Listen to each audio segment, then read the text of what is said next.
We've snuggled up in knitted sweaters and filled our rooms with wood-scented candles in the pursuit of ikiga, the Danish concept of finding contentment in coziness.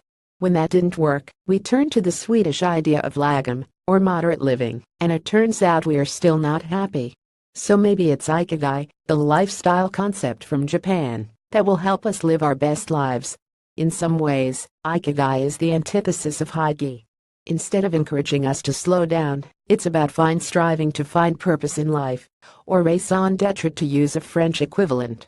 As such, it is a notion often adopted by those unhappy at work, or who have retired. The word is composed in Japanese using the characters iki, or life, and kai, meaning the result of a certain action, explains Hector Garcia, the co-author of Ikigai, the Japanese secret to a long and happy life.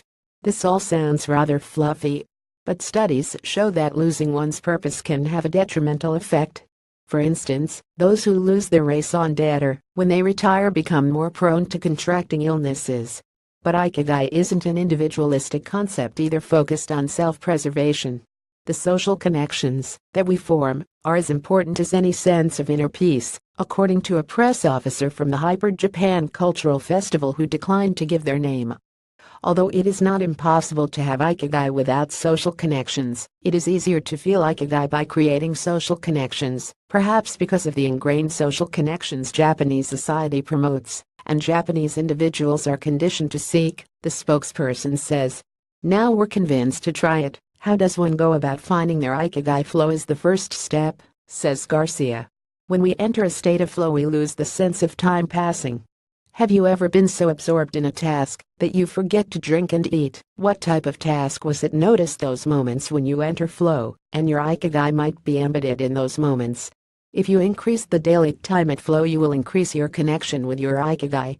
Your ikigai is at the intersection of what you are good at and what you love doing.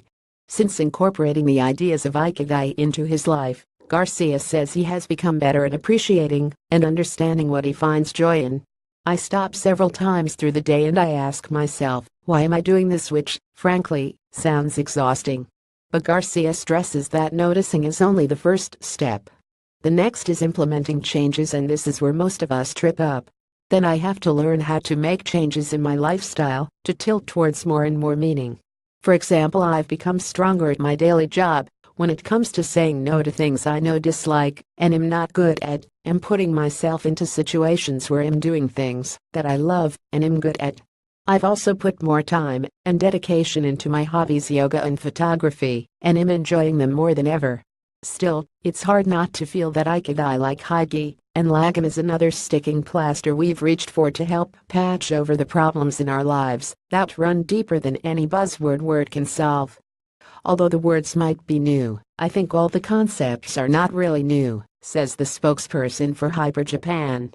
Just as humans have lusted after objects and money since the dawn of time, other humans have felt dissatisfaction at the relentless pursuit of money and fame, and have instead focused on something bigger than their own material wealth. This has over the years been described using many different words and practices, but always hearkening back to the central core of meaningfulness in life. Reuse content.